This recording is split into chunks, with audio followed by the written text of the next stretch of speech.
What's up, YouTube? Welcome back to my channel. It's me, yes, the one and only, your South African newbie exploring all things comics, manga, and anime. So in this video, I'm going to be exploring the spectacular Spider-Man issue 1. I got this recently at Smallville Comics bookstore, and it's going to be my first comic book on Spider-Man. So I'm going to read that. I'm going to let you know what I'm thinking.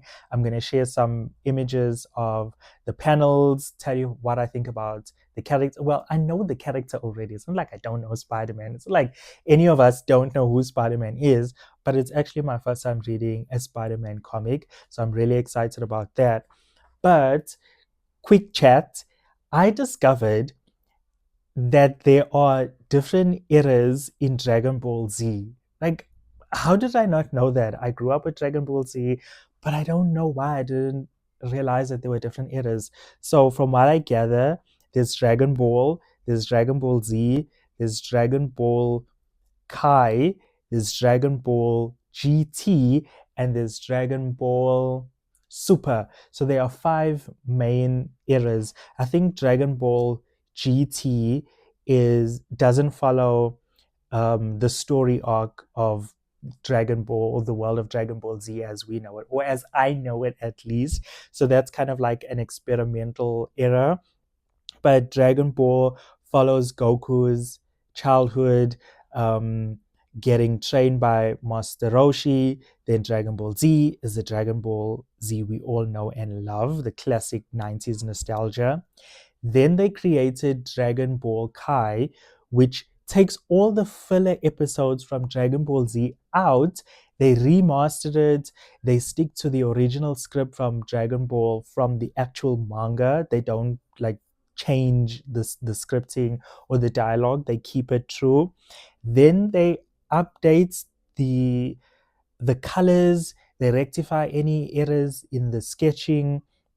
They make it like high definition, so it's kind of like a director's remake, I don't know, director's cut, remake, remastering. Actually, that's the more appropriate term. It's a remastered version of Dragon Ball Z.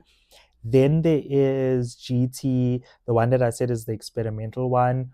I don't really know too much about that, but I saw it doesn't follow the general story arc, so I just ignored it. Then there is Dragon Ball Super.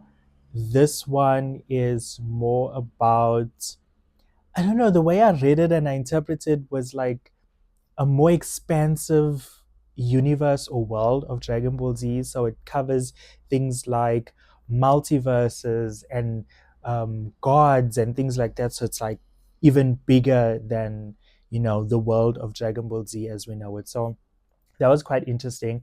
I think I'm going to get into Dragon Ball Z again because it was, like I said, it was like my childhood. It's nostalgia. I think all South Africans know about Dragon Ball Z that played on, I think it was SABC2. So running after school, getting home, having your lunch, ready to go and watch Dragon Ball Z, and then going back to school the next day and talking about it. I used to draw when I was in primary school, and most most of the boys in my primary school started drawing characters from Dragon Ball Z and Pokemon and Yu-Gi-Oh. So that's when I started taking characters, drawing, getting Goku's hair right and the way um, he looked in his battle gear and all the little different characters and the villain and drawing Majin Buu and Cell and Frieza. That was so much fun. And then I taught my brother how to do it. I have one younger brother who's living in Durban, in my hometown, and I taught him how to draw. And then I sort of left the drawing and I didn't go back to it. I wonder if I could draw Dragon Ball Z now. I think I should try, but that's what I used to do. And my whole world was Dragon Ball Z. I will say I'm not a diehard fan. Like, I don't know every single episode. I don't know specific quotes, but I am just a Dragon Ball Z fan. Just a general level Dragon Ball Z fan. I'm not an expert. Don't put me on the spot, but I want to get back into it. But hopefully follow the storyline with more intention. And then I want to give Dragon Ball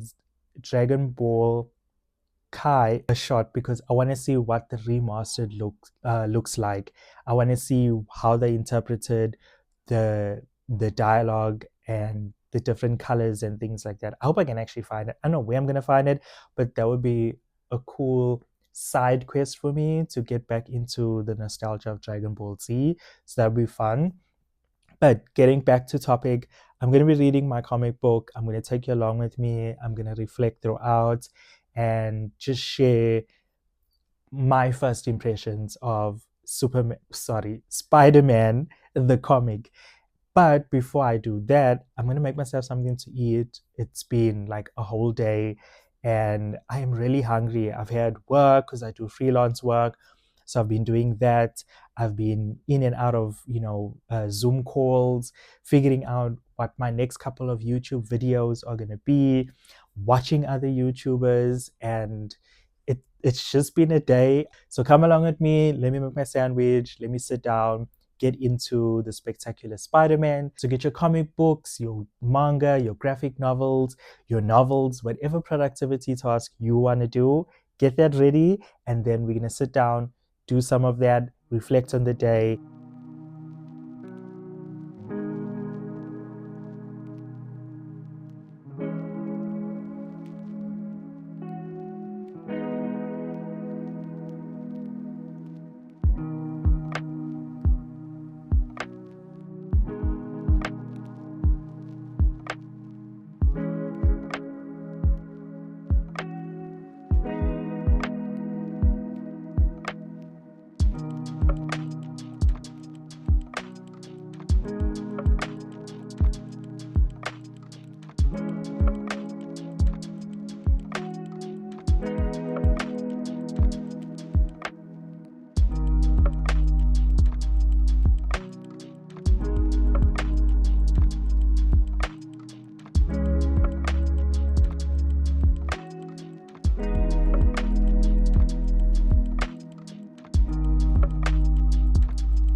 Can I just say the colors in this artwork are so beautiful.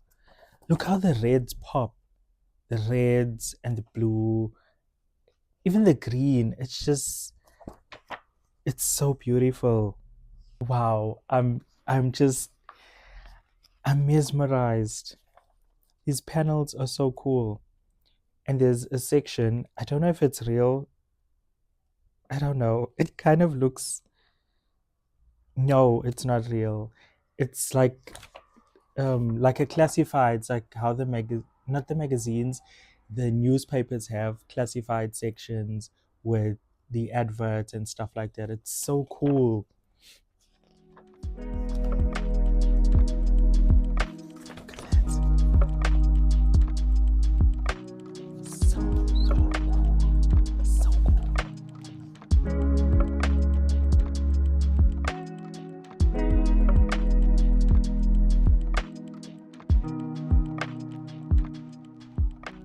This is such an iconic line. This is a job for Spider-Man. So iconic. I'm starting to think that these classified adverts are actual adverts. I wonder if they are. It looks so comical, but it kind of looks real as well. Does anybody know? Are these classifieds real? Or are they just part of the comic book aesthetic? Because the modern comic books do have adverts like an energy drink or an announcement of the next Marvel or DC movie that's coming out. But I haven't seen any classifieds adverts, so I don't know what to make of this. What do you think? Are they real? Are they just part of the comic book? Come on, I'm sure somebody knows. Let me know in the comments, please.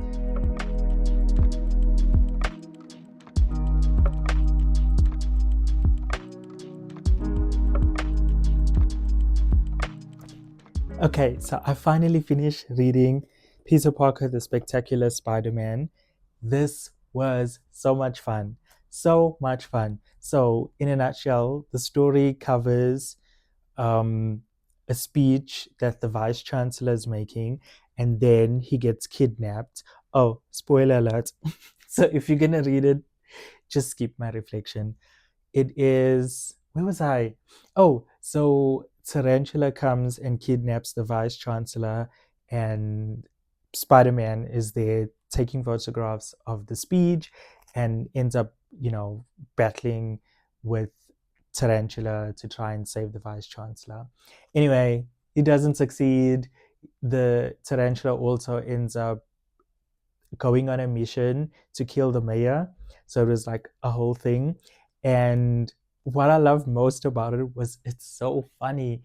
It really lives up to the character that we all know and love in the Spider-Man movies. It is so funny. The use of different speech bubbles and how the words are exaggerated. So when somebody's thinking, when someone's talking, you know, sort of the inner dialogue of the Marvel group, and it's like setting the scene or putting contextual things. It's just so fun. Like even the little classifieds in between. And I googled, and it said that the adverts are real. There's even one that has hang loose. Wait, hang loose. It's the juice. It's a Juice Mobile advert for OJ Simpson, and it's selling shoes like sneakers and stuff. So it's just so random. OJ Simpson, hang loose, it's the juice because it's OJ. That's his nickname. Anyway, so this was really really fun. I also love the colors. The colors were so vibrant. It was so fun to read. And my favorite frame is where Tarantula breaks into the mayor's office and Spider-Man comes and interrupts him. So he's giving like a whole speech, and he even says, "In my country, life has little value and men are tools to be used for the attainment of one goal, power." And as he's doing that, Spider-Man comes in, like he jumps through the window, and oh, not the window, the door, and he attacks him. And I think this frame is so cool. It's so cool because it has like the dialogue, it has the action, it has the shock from the mayor. It's just so fun. So that's my favorite um image. There's a lot of them actually. There's a lot of frames that I love like a lot, but that one was just funny to me. So I like that. But yeah, that is Peter Parker, the Spectacular Spider-Man. I really enjoyed reading this. I wonder if I'll manage to get an issue two. If I do get an issue two, I will pick it up. But because I know Spider-Man, I didn't want to go right to the beginning, like the whole origin story. I already know it, but I thought this would be cool. So we'll see. Maybe I'll get more Spider-Man issues. It made me feel so childlike, just going through the comic books, just reading, laughing, having fun. So I really just enjoy this. This hobby and interest has been so much joy. It's really bringing me back to the childhood part of myself because growing up in Durban, I didn't have comic books. I mean, they were available, but my parents never bought me comic books. And I didn't really know that you could get comic books like this. I always thought comic books or comics were the little strips that you get in a magazine, like towards the end, and that was it. But it has been so much fun. I'm really, really enjoying it. I hope you're enjoying it too. I hope you're learning stuff and getting inspired to pick up your own comic book and get into your favorite characters. If you love what I'm doing, please make sure you like, subscribe, comment, all the good things, and I'll catch you in the next video. Bye.